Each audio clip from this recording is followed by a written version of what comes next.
There is a threshold every soul eventually reaches, a line drawn not on paper, but deep inside the body. At first, you might not even notice it. A conversation leaves you strangely heavy. A request feels like a quiet robbery of your spirit. Someone laughs, and though their words sound harmless, you sense the weight of dismissal hiding underneath. Something in you whispers, "Enough." Carl Jung described spiritual development not as becoming endlessly patient, but as discovering the point where patience transforms into clarity. With clarity comes a new kind of strength, not loud, not aggressive, but undeniable. It is the strength that says, "I will not betray my essence, even if it costs me comfort, approval, or belonging." For women with high spiritual intelligence, this strength emerges almost like a second heartbeat, subtle, constant, guiding, where once you explained away offenses, now you recognize them instantly, where once you absorbed others' shadows, now your whole being resists. It is not a choice you make on the surface, it is a law that rises from the depth of your psyche. And this law has consequences. To some, it is awe-inspiring. The sight of a woman standing unbroken is like watching a mountain rooted in the middle of a storm. To others, it is unsettling, even frightening, because when you stop bending, you reveal how much of the world depends on your obedience. What once seemed harmless is suddenly exposed as parasitic. What once passed as normal is revealed as intolerable. Think of people you have met who radiate this invisible gravity. They may not speak much, yet their presence commands respect. They don't argue. They don't justify. They simply carry an inner certainty that refuses to be crossed. This is not arrogance. It is not withdrawal. It is the sacred clarity that awakens when a person begins to live from the self. The archetypal center of wholeness Jung devoted his life to studying. Here lies the paradox. Deeper awareness makes you more compassionate, but also more exacting. You can hold another's pain with tenderness, yet you will not carry what is not yours to hold. You can forgive, but you will not remain where your dignity is fractured. This is the paradox of individuation, to be both more open and more unyielding at once. This journey does not lead to endless tolerance. It leads to sacred boundaries. And those boundaries are not cages. They are the conditions that allow authentic love and genuine freedom to exist. In this exploration, we will uncover 6 things women with high spiritual intelligence never tolerate. These are not whims or personal quirks. They are the natural consequences of inner maturity, the thresholds a soul refuses to cross once it has tasted its own truth. As you listen, notice if these resonate with your own life. Perhaps you have felt the quiet rebellion rise inside when confronted with them. Perhaps you have been called too much or too distant because you refuse to shrink. If any part of this touches your experience, it may be because you too are walking the path Jung described, the path where the authentic self begins to govern. In the gilded salons of Paris, she was expected to smile. Princess Marie Bonaparte, heir of wealth, a descendant of Napoleon, adorned in jewels, her presence demanded by every gathering of high society. To the world, she was the image of privilege, but inside she carried a silence that screamed. She described nights where the chandeliers blazed above her, yet she felt invisible, as if she were a ghost in her own body. At grand dinners, she would laugh on cue, and yet her chest felt hollow, her skin prickling with the ache of living a life that wasn't hers. Her marriage gave her status, but not intimacy. The expectations of her role pressed against her like iron bars. Behind every compliment was a command. Be beautiful, be agreeable, be less. The more she obeyed, the more she disappeared. Most women in her position hid these fractures, but Marie refused. She turned to the forbidden language of her time, psychoanalysis.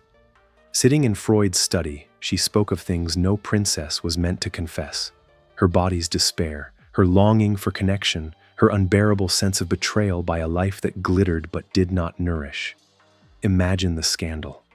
a woman of royalty admitting dissatisfaction, not with dresses or politics, but with the very script society had written for her soul. Her peers whispered she was too much, too strange, too honest. Yet Marie pressed further. She began to write about female desire, about the wounds of women's silence, about the ways society amputates the truth from their bodies. And here is what unsettled people most. She was not content to play the role. She demanded to understand. She demanded to live. Her spiritual intelligence became unbearable for those who preferred her compliance. For the aristocracy, her clarity was threatening, because once a woman stops pretending, she forces everyone else to see the lies they are living too.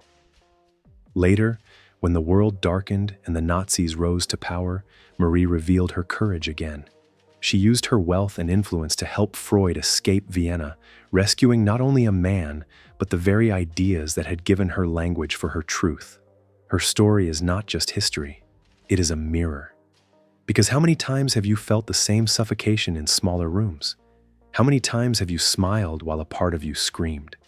How many times have you been told that wanting more depth, more truth, more presence, makes you ungrateful or difficult?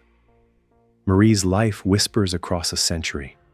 What society calls scandal is often survival. What looks like rebellion is, for a woman of high spiritual intelligence, the only way to stay alive to herself. Her story unsettles because it reveals something larger than history. It reveals a law of the psyche. When awareness deepens, the old roles fracture. What once held you now confines you. What once defined you now begins to erase you. This is why her path matters. Because it is not only hers, it is the hidden pattern of every woman who dares to awaken. If you have ever felt the fracture inside yourself, the smile that hides protest, the silence that hides longing, then you already know its pull. Jung believed that wholeness emerges not only through love, but through refusal, not only in expansion, but in the boundaries that protect the soul. A woman who begins to live from her center knows this instinctively. There are things she cannot endure without vanishing, and these are the thresholds we are about to cross together. 6 refusals that draw the line between living a life and losing it. 1. Silent betrayals of the soul. Some betrayals are thunderous, but the ones that wound deepest are the quiet ones. The yes you give when your whole being trembles with no, the silence you maintain when every nerve is screaming to speak. Jung observed a strange law of the psyche, enantiodromia. That which is suppressed eventually flips into its opposite. What is endured too long erupts as rebellion. What is denied inwardly becomes destructive outwardly. This is why spiritually intelligent women cannot tolerate these small betrayals. She knows, even if only by intuition, that each false smile, each swallowed truth is not harmless. It is gathering force. A woman who agrees against her soul today may one day explode in rage tomorrow. What looks like patience is, in fact, a ticking clock. Have you ever felt that? Months of enduring a minor slight until one day you couldn't stop shaking, crying, or shouting. Even you surprised yourself. That is enantiodromia. And once a woman recognizes this law at work, she refuses to play along, because she sees that betraying the soul is not kindness, it is delayed self-destruction. 2. Emotional alchemy turned into theater. Jung described complexes as clusters of charged emotions, almost like small personalities living inside us. When activated, they hijack thought, twist perception, and demand a stage. Instead of allowing suffering to ripen into wisdom, many become trapped in these complexes. They repeat old scenes, rehearse old injuries, draw others into endless drama. Tears fall, voices rise, accusations fly, but nothing changes. The pain does not deepen into meaning. It circles like an actor stuck in a single role. A spiritually intelligent woman feels the falseness immediately. She can sense when anger is genuine and transformative, and when it is the echo of an old wound demanding attention. She can tell when grief is holy and when it is performed like ritual without growth. This is why she steps away from emotional theater. Not because she is cold, but because she knows the difference between pain that heals and pain that only repeats. She honors the raw alchemy of true emotion, but she refuses the counterfeit currency of rehearsed drama. You may have seen it yourself, the friend who always explodes in the same way, the partner who repeats the same jealous ritual, the colleague who thrives on crisis. To others, this is just how life is. To her, it is unbearable, because she knows complexes want an audience, but the soul seeks transformation. 3. Reflections that distort. Jung warned that one of the mind's oldest tricks is projection. Unloading what we cannot can no longer survive. This is the essence of Jung's method, to listen to the psyche as it reveals its own wisdom, not to force, not to imitate, but to follow the threads of dream, symbol, and inner knowing until you arrive at the self, the still point where life aligns. It was also Jung's deepest work, the foundation of his entire research, and it cannot be captured in a few lines. If you'd like me to create a separate video exploring it more fully, let me know in the comments, and we can step through that door together into the quieter, deeper places where real change begins. Because this work is not abstract philosophy, it is lived. It shows itself in the choices you make when no one is watching, in the quiet strength that grows each time you refuse what diminishes you. Individuation is not a single revelation, but a series of thresholds crossed, until one day you realize you are no longer the person who betrayed herself to belong. You have become someone the world cannot bend. And here is the truth that unsettles and liberates all at once. When you live from that center, you will lose much of what once defined you. The masks, the roles, the false peace, they fall away. But what remains is stronger than any mask, more radiant than any borrowed role. What remains is you, indivisible, undeniable, alive. So as you step away from this moment, I leave you with this. Do not dismiss the boundaries your soul demands. They are not accidents, they are instructions. They are the map you have been carrying all along. And if this spoke to you, don't keep it hidden. Share it, speak it, let others feel what you felt here, and subscribe if you want to walk further into Jung's map with Senthora. Because the work of awakening is not meant to be carried alone. It is meant to ignite a fire that spreads. And before we part, I'll leave you with this. Treat your soul like a candle in the night. Shield its flame when the wind rises, and never apologize for the light it gives. The path ahead may not be loud or crowded, but it will be yours, and that is enough. Face in ourselves by seeing it in someone else. It is like walking through a hall of warped mirrors. You are accused of arrogance when you are simply confident, of coldness when you are simply clear, of selfishness when you finally set a boundary. For most, these distortions pass as truth, but for a woman with high spiritual intelligence, they are unbearable. She feels the sting of being miscast in someone else's inner drama, but she also sees the deeper mechanism at play. People defend their illusions by turning others into screens. Have you noticed it? A colleague resents your calm because it exposes their chaos. A partner accuses you of distance when it is they who fear intimacy. A friend calls you changed when you've simply stopped carrying what was never yours.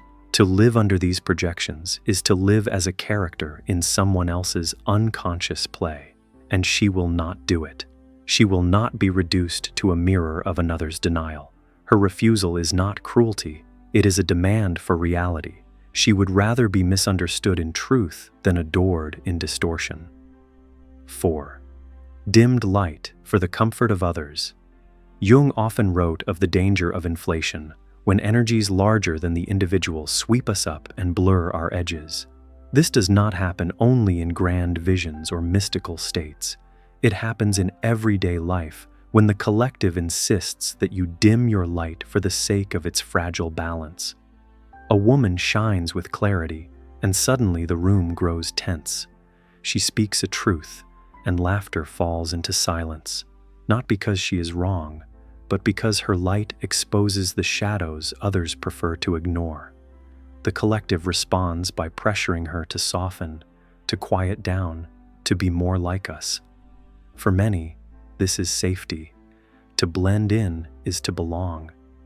But for a spiritually intelligent woman, dimming her light feels like a slow suffocation.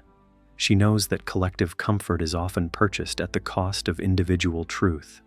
Perhaps you have felt it, lowering your voice so others don't bristle, shrinking your joy so no one feels small beside it, disguising your insights so they don't unsettle. These are not kindnesses, they are erasures. Jung believed individuation, the journey toward the self, requires breaking from the hypnosis of the collective. And so, she refuses. She will not reduce her brilliance to soothe fragile egos. She will not trade her fire for belonging, because she knows a light dimmed is not a gift, it is a death. 5. Intrusions into the sacred room. Jung wrote of the temenos, a sacred inner enclosure, the psychic space where transformation takes place. Just as alchemists needed a sealed vessel to turn lead into gold, the psyche requires its own protected chamber. For most, this room is unknown. They flood every silence with noise, every solitude with distraction, every intimacy with demands. But for a spiritually intelligent woman, the temenos is not optional. It is the heart of her becoming, and nothing feels more violating than intrusion into this space. Have you felt it? The friend who insists on answers when you are not ready to speak. The partner who barges into your solitude because your stillness makes them anxious. The family member who interprets your privacy as rejection. To others, these intrusions are harmless, but she knows they are fatal to the work of the soul. Because transformation cannot be rushed, explained, or exposed before its time. Just as a seed dies when unearthed too early, so too does the sacred work of the psyche. This is why she defends her inner room with quiet fierceness, not out of coldness, but out of reverence. For she knows, without that inviolable space, there is no growth, no healing, no true life. 6. Cycles that refuse to evolve. Jung observed that neurosis is often the refusal of legitimate suffering. When the psyche demands change and we resist, we become trapped in repetition, circling the same conflicts, the same relationships, the same hollow comforts. For many, these cycles feel familiar, even safe. To repeat is easier than to transform, but for a spiritually intelligent woman, they are intolerable. She feels the stagnation like a weight on her chest, the déjà vu of a life replaying itself with new faces, but the same emptiness. Have you noticed it? The relationship that always collapses in the same way. The arguments that circle back to the same phrases. The job that feels different at first, but ends in the same drained exhaustion. To others, this is just life. To her, it is a refusal of life, because she knows the truth Jung named, change is not optional. The psyche will demand its evolution, whether we welcome it or not. To resist is to become brittle, rigid, and eventually broken. This is why she does not remain in cycles that do not evolve. She leaves, even when misunderstood. She chooses rupture over stagnation because she knows the only real death is the endless repetition of what should have transformed long ago. Each of these 6 refusals may look, from the outside, like small acts of resistance, saying no when you are expected to nod, stepping away from endless drama, refusing a distorted reflection, keeping your light unhidden, protecting your inner sanctum, breaking the loop of repetition. But when you place them together, you see something larger. These are not quirks of personality. They are the living signs of individuation, the process Jung described as the soul's movement toward wholeness. Think of it, the woman who will not betray her soul, who refuses to be cast in theater, who rejects projections, who keeps her light undimmed, who guards her sacred room, who breaks cycles. She is not merely difficult, she is dangerous to illusions. She reveals by her very presence that life is not meant to be endured as a performance. It is meant to be transformed. Jung taught that the psyche does not evolve by comfort, but by tension, the pull between who we have been and who we are becoming. These 6 refusals are the cracks through which transformation enters. To tolerate what fractures you is to remain asleep. To refuse it is to awaken, even if awakening costs you the world you once knew. And yes, the cost is real. Friendships may cool, families may misunderstand, partners may leave. To live from the self is to live outside the collective hypnosis, and that always creates friction. But what is the alternative? A life of smiling betrayals, rehearsed dramas, distorted mirrors, dimmed fires, violated sanctuaries, and circles that never break. That is not life. That is exile from your own soul. So the spiritually intelligent woman chooses the harder path, not because she seeks rebellion for its own sake, but because she has no choice. Once you have tasted the truth, you cannot go back to the counterfeit. Once you have glimpsed the self, you cannot pretend it is not there. This is the paradox Jung revealed. Awakening strips you of false belonging, but gives you real life. It takes away illusions, but hands you the self.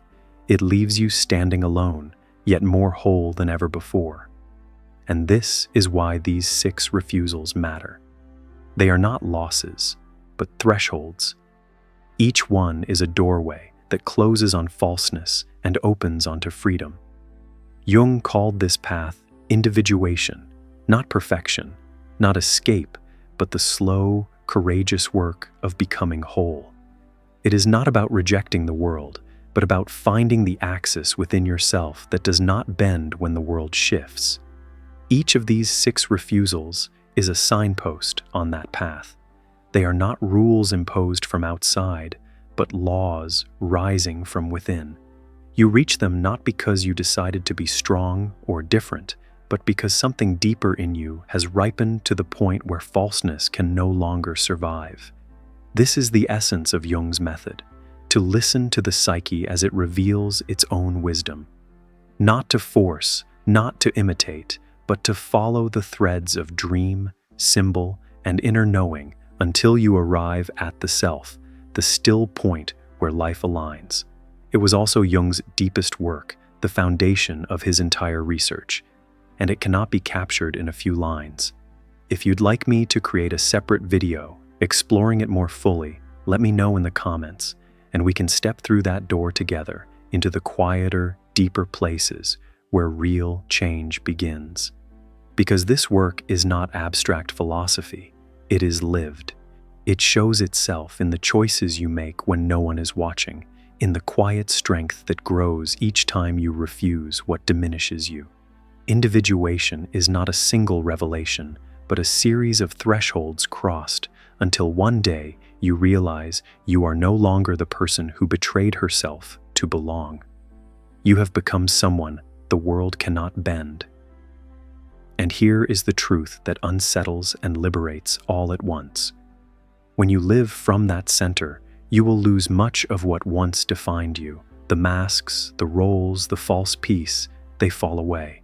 But what remains is stronger than any mask, more radiant than any borrowed role. What remains is you, indivisible, undeniable, alive. So as you step away from this moment, I leave you with this. Do not dismiss the boundaries your soul demands. They are not accidents. They are instructions. They are the map you have been carrying all along. And if this spoke to you, don't keep it hidden. Share it. Speak it. Let others feel what you felt here. And subscribe if you want to walk further into Jung's map with Senthora. Because the work of awakening is not meant to be carried alone. It is meant to ignite a fire that spreads. And before we part, I'll leave you with this. Treat your soul like a candle in the night. Shield its flame when the wind rises, and never apologize for the light it gives. The path ahead may not be loud or crowded, but it will be yours, and that is enough.